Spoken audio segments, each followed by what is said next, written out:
So, before we dive in today on Empowering Chats with Susan Burrell, I just want to remind everyone, if you're listening to this, we're doing a buy one, give one of my book, Live an Empowered Life, a 30-day journey. And the reason why is because we really want this work to go out in the world. So you can buy one of the books and we will send you a second one free to give to a friend or somebody you think might need a little more oomph in feeling empowered. And who knows, maybe you'll start your own book study with the book. So you can go to the website, susanburrell.com, and find the giveaway. It's under book, and you can sign up, get the book, and we'll send it to you. I love that part.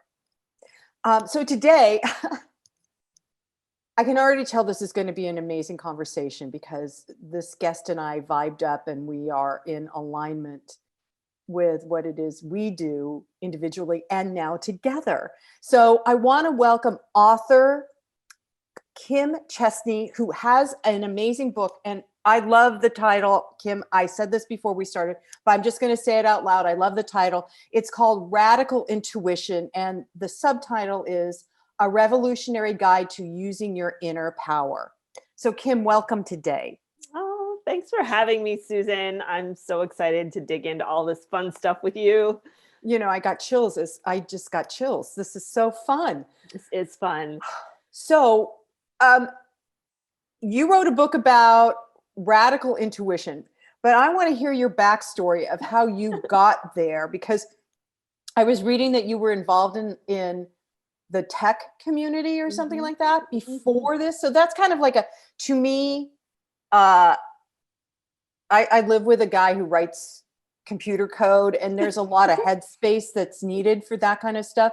As opposed, now he's also very spiritual and connected in his heart, but if you start out in your head, how do you get to your heart? How do you get to where that intuition resides? So I want to hear your backstory first. Yeah, well, I'm happy to share that with you because it really has been an intuitive journey. It's not your typical intuition journey, just like this isn't your typical intuition book. And I think that, you know, my background, I originally started out as an artist. My degree was in oil painting. Who knew that I would find my way into the tech culture and become really an international leader with creative technologies in the creative industries and innovation and all of the stuff that's really percolating right now in our culture. So it's really just a testament ultimately to following your intuition, because that's what I did. I didn't plan any of this out, but I love what you said.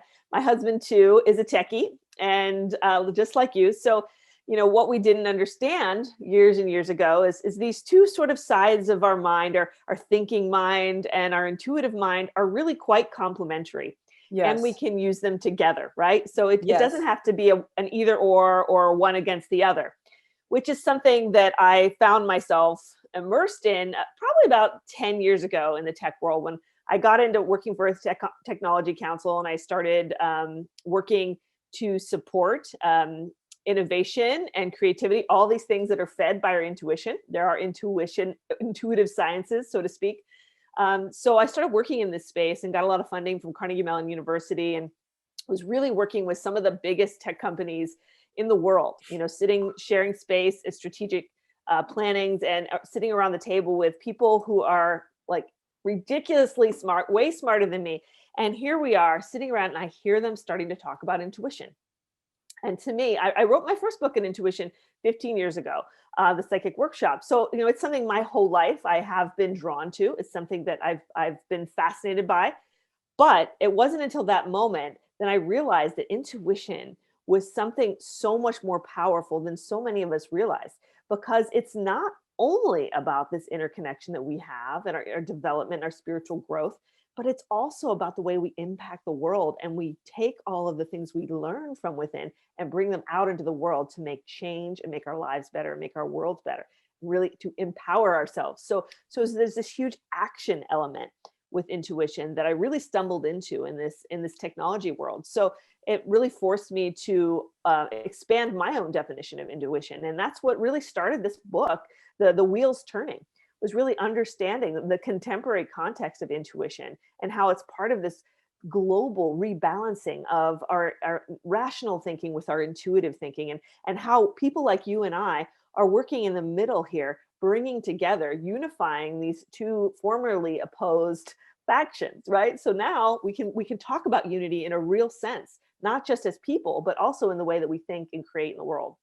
I love that. I love that explanation, Kim, because and it's very timely because we're recording in January. Whenever this airs, I'm not sure, but this has been a raucous year already. And what you just described is the opposite of what I want to say outer world, what people are seeing and not understanding. And I love the idea that you said about that the intellectual, the linear thinking mind is complementary to the intuition, because so many, up until now, so many people have taught that you have to like get rid of because I think the ego is part of what runs the thinking mind, Yes. You have to get rid of that so that you can really find your own and your intuition, and I agree with you that they need to be complemented, and that's what we're seeing out picturing in the world right now. The opposites going as far away from each other as possible, as opposed to magnetizing and moving together so we can work together. Absolutely. Absolutely. And you see our outer world is a reflection of our inner world, right? So we see this polarization, but we also recognize how unhealthy that is, and how for us to really, come together as a people, we have to work against all of those labels and differences and divisiveness, and really look at our differences as complements and ways that we can learn from each other instead of judge each other and fight each other. Yeah, years ago, in my youth, I remember, in your 20s, you have a certain opinion about the world because, you've lived so long. And I remember thinking my opinion was right about lots of things. And I started opening up to other people's ideas and opinions. And I remember sitting at a dinner with a couple of friends, and this friend and her husband were going on about the current political situation. And I wasn't necessarily in alignment or agreement with them. But at that point in my life, I just opened up to listen, right? Mm-hmm. Not to argue, not to state I'm right and you're wrong. And it actually, the act of active listening, of deep listening, changed my perspective and of my entire life. And that became one of my cornerstones, is deep listening, which to me is connecting to the intuitive within, but active listening when somebody is sharing their ideology or their fears or their beliefs, so that I can hear, for me, what are the nuggets of truth for me coming out of that conversation. And that to me fuels your intuition, that listening component. Mm-hmm. Absolutely. And I really love that, because it is important now more than ever for us to stay open to the possibilities and realize that tuning into our inner truth and our center doesn't mean saying we are right and everyone else is wrong. It means understanding that we're all in different places on the path, and the path to get where we're going isn't linear. It's circular, and we're all coming from different places and different directions with different stories. So respecting that and knowing that everyone's on their own path, and trusting that eventually people will reconnect with themselves and get on that path closer to the truth. It might take some people a little longer. Some people are working through different things that we can't even understand. Right. Right. But trusting in life and doing our part and taking our next step forward on our path is what we're responsible for. And that is one of the foundational pieces of intuition, is trust. Yes. Mm-hmm. Oh gosh, yes. So so what would you say to people if they want to learn to trust some people say it's their gut, but trust that intuitive hit that we are able to tune into at all times? What would you suggest people do in order to do that?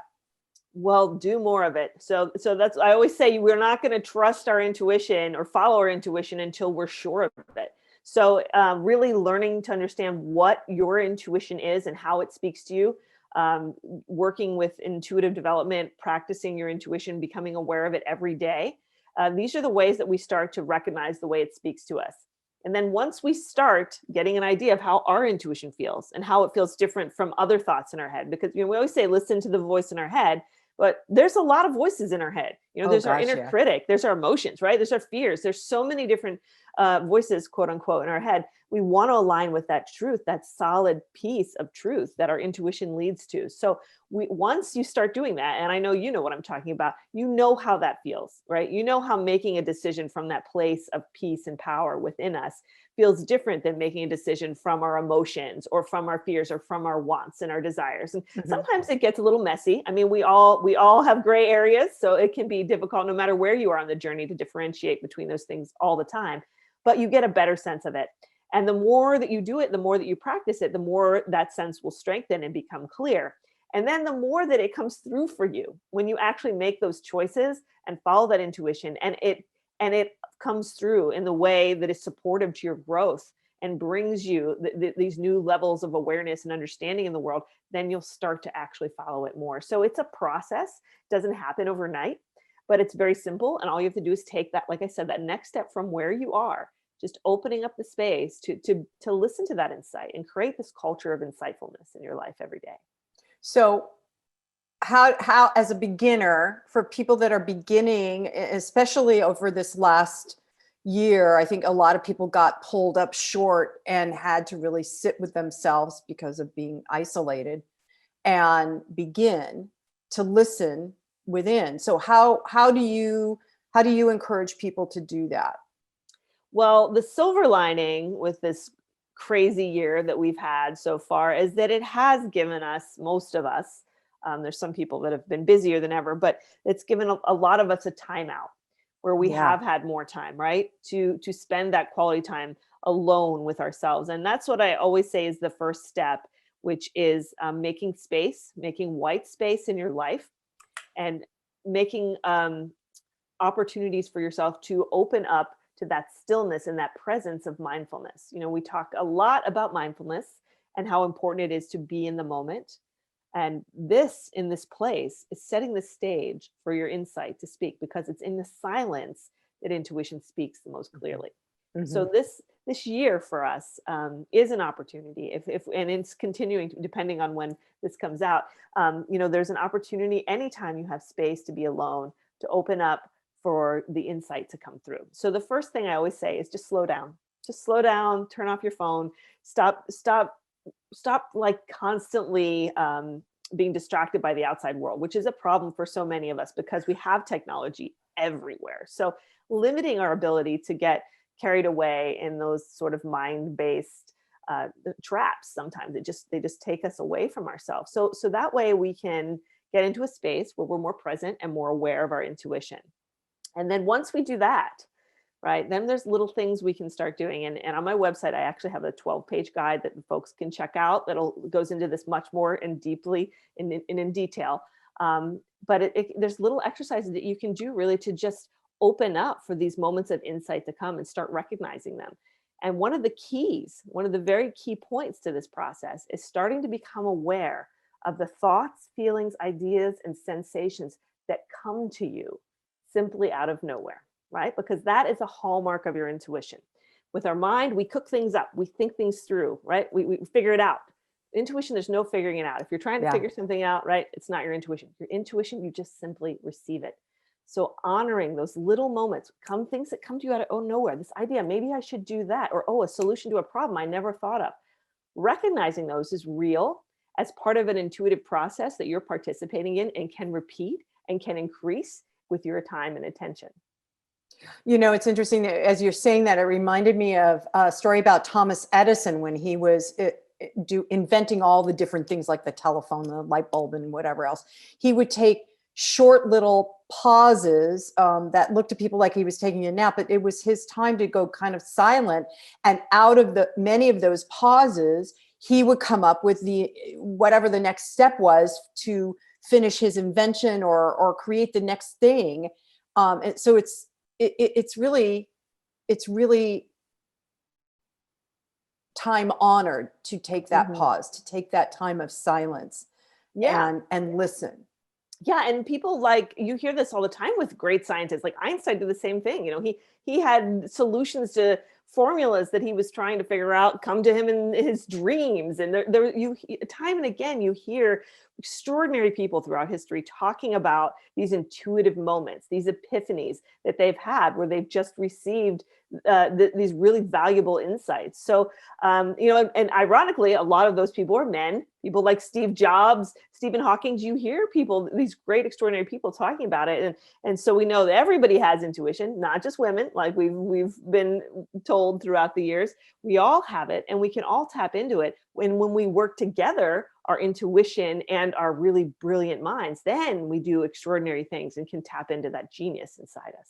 Yeah, which is the font of creativity, period, I think. Mm-hmm. Right? Just listening within, and then you know what your next step is. And what's so cool about it for me is oftentimes it doesn't have to look like what everybody else is doing. Oh, yeah, for sure. Right? Yeah, so all these new technologies that I'm sure you were very much a part of come out of that space of creativity that intuition guides us to. Absolutely. And, one of the things I always say about intuition is you have to get out of your comfort zone when you're really going to live in that intuitive space. And that's something that's, a lot of us don't like to hear that. But the reality is with intuition is about, your calling. It's about bringing new energy into the world. It's about creating new things that make your life better and the world better and allow us to rise together. So in order to do that, we can't be following other people. See, that's what we realize. We can't spend our life doing what everyone else is where it's nice and safe, right? We have to go out on our own sometime. And as Alan Alda says, go into that wilderness of our intuition, because that's where the magic is. Right. And so it sounds like you had that as a personal experience of having to move out of your comfort zone. Yeah, I think everything I did in technology was 100% out of my comfort zone. In art, I'm so in my comfort zone with creativity and art and all of that stuff and painting.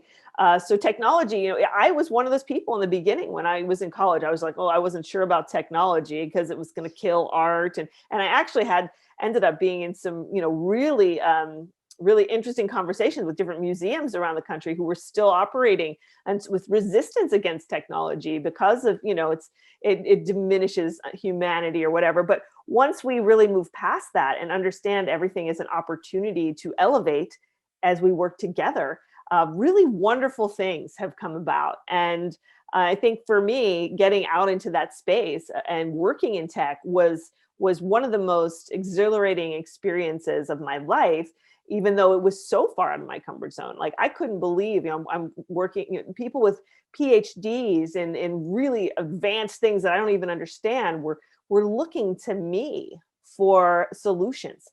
And not because I have psychic powers, but because of intuition allows you to bring these new ideas that you can go to school for 6-10 years and still not get to that place. But when you're using your intuition, it's right there. And it happens more rapidly when you acknowledge that it's right there. Exactly. So in your book, Radical Intuition, I had fun doing your the archetypes. Oh, yay. You have a quiz, and I had fun doing that today to just look at the different archetypes. And the archetypes that you have listed which I think is Jungian, is the healer, the sage, the visionary, and the mystic. And yes. And it's I'm curious to know the everyday people that haven't really opened to their intuition, what is their experience of finding out that they're an intuitive healer or they're a mystic or whatever? Yeah. So, and I'm not sure in your case, did your answers intuitively align with what you thought they would do, or was it an unexpected answer? I'm curious. No, it wasn't unexpected at all. In fact, well, and as you say in the book, we go through all those different levels. Mm-hmm. It's not like you're one thing for a majority. Well, maybe that's true for some people, but I'm in all the categories. Yeah. And I think some people come in and they have a pretty even distribution and get all things. And other people, and I'd say probably the majority of people actually have one or two that they score really highly in, and then the other two kind of low. that seems to be the norm, and it depends which ones they are. It could be any of them.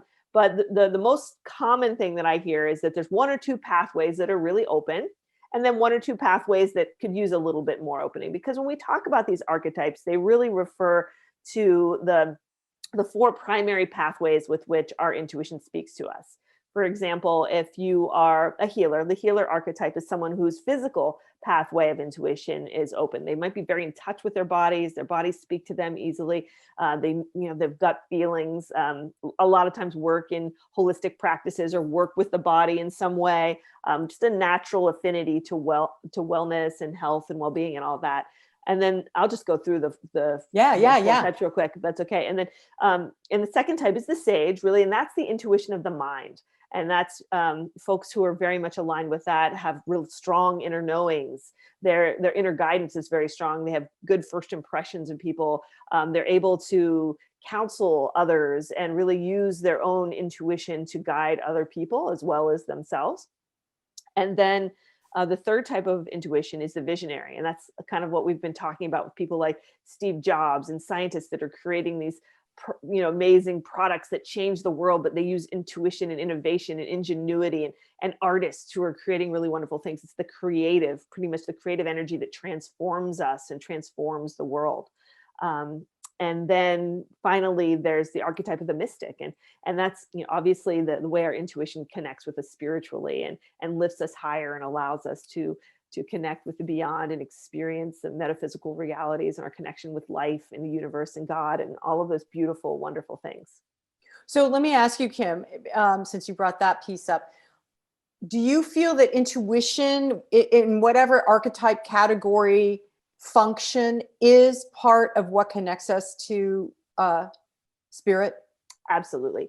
Paramahansa Yogananda is famous for saying that intuition is the soul's power of knowing God. And I truly believe that. I think that all the words that we use in spiritual and religious texts are different ways of talking about intuition. The Holy Spirit could be another way of talking about intuition.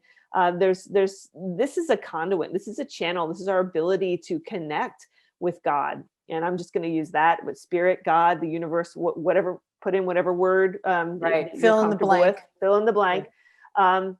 Whatever it is, that higher power, our intuition is our connection to that. And that's why it's so guiding and so really the highest form of knowledge, because that higher power knows everything, knows all, knows more than our limited little egoic minds could ever know. So when we use that higher power connection to support our smart brains, our intellectual thinking, then we really have something special working together to create the highest form of really living and thinking in the world. Yeah, and it certainly feels like that's what the 20s right now is really all about. Is all of us, I got very clear in a meditation a few days ago that it wasn't just 2020. It's not a 1 year thing. It's a decade thing of changing and transforming and awakening and releasing behaviors and ideologies that are either defunct, dead, or are currently dying, so to speak. And so activating and utilizing and beginning to rely on your internal wisdom, your intuition, I feel is really what the 20s are about this time around. Yeah, I couldn't agree with you more. I think we're really going through some pretty serious growing pains right now. And it hurts. It doesn't feel good what we're going through right now. And there's a lot of anxiety and fear. But if we can push through that, and that's why reconnecting with ourselves right now is so important, because if we can put aside those fears and the anxiety that's around everything we're going through and reconnect with, what does this mean for us? What is our role in this, my individual role, and check in with ourselves as to what this can teach us and bring us and allow us to further awaken, because it is an awakening. It's a wake-up call. There's no doubt that this is pointing out what has been going on around the world, the zeitgeist of the 21st century. and what we can all do to fix the problems that we've silently been living with, the things that, have gone against our truth that maybe we haven't spoken up for, or the things that we've been living unconsciously with. So all of this is tied into intuition. And I talk a little bit about with them, talk about the 3 levels of consciousness, awakening out of this unconsciousness that so many of us have spent most of our time in. We're waking up, we're becoming aware. And then the next step beyond that is to become higher conscious and to become super conscious and be able to move above even just this simple place of awakeness, to be able to tap into what is beyond and to really know each other and connect with each other on a higher level. Yeah, and I just want to tap on that a bit, Kim, because I want people to know that as you grow your consciousness, as you allow it to elevate, that doesn't necessarily mean you're leaving your body, your physical. Oh, no. I think people like go, oh, wait a minute, does that mean I'm going to just like go off into the ethers? No, it just means that you align with something that has a higher perspective. Yes. And a larger overview of the entire existence of humanity. And I call it my higher self. And there's lots of ways to align with that higher self, so you can not only gather wisdom through your intuition, but also I want to say feel safe. Mm-hmm. Because I personally have been working on feeling safe. Because last year I thought I felt safe until all of a sudden I would go to the market and everybody had this low level vibe of not feeling safe. And I would come home going, okay, something bad's going to happen. What's going to happen? So rising up, like you said, moving into a super consciousness, becoming super aware is so important right now for all of us, because we're all in this together. Right? Can we talk a little bit about the quantum consciousness that you wrote about in the book? Oh, I'd love to. I don't know that a lot of people understand. I love quantum physics. Yeah. And I don't know that a lot of people understand what that development in science has revealed to us all. Right.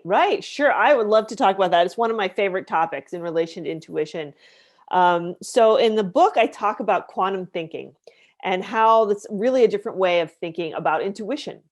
So you can, if you want to just take a broad overview of, what's happened over the last couple hundred years in terms of science and how it would relate to our consciousness, I say that, the linear thinking that we're all used to, the regular old way that we live our lives and think and solve problems is a lot like Newtonian physics. That's like old school physics. It's cause and effect. It's very tangible. You can see it around you in the world. If you drop a ball, it falls to the ground, right? But now we're realizing that the world is so much more than that. And behind this very simple model that makes sense is this magical quantum world that is unpredictable and unexpected and does things that we never imagined. And it's so fascinating to see how, quantum physics ties into something like intuition. So with quantum physics, you can do impossible things like quantum entanglement, for example, when two things that are completely separate in space and time can communicate and interact. So that's a real thing that we know can happen. That's been proven scientifically. So it's not a leap to think that things like, when you're thinking of a friend and they call you on the phone at the same time, is actually a form of quantum entanglement, when you knew, because there was a connection, even though they might be living in the other side of the earth, you're able to connect on an energetic level. And so there's so many examples of that happening. So we're starting to understand that the mind, has a sort of quantum dimension to it. When we start thinking with our intuition, we're actually thinking in a quantum way instead of the linear way that we're used to with this other side of our mind. So again, we want to balance it. We want to use them both. That's part of our nature. We're made to use them both.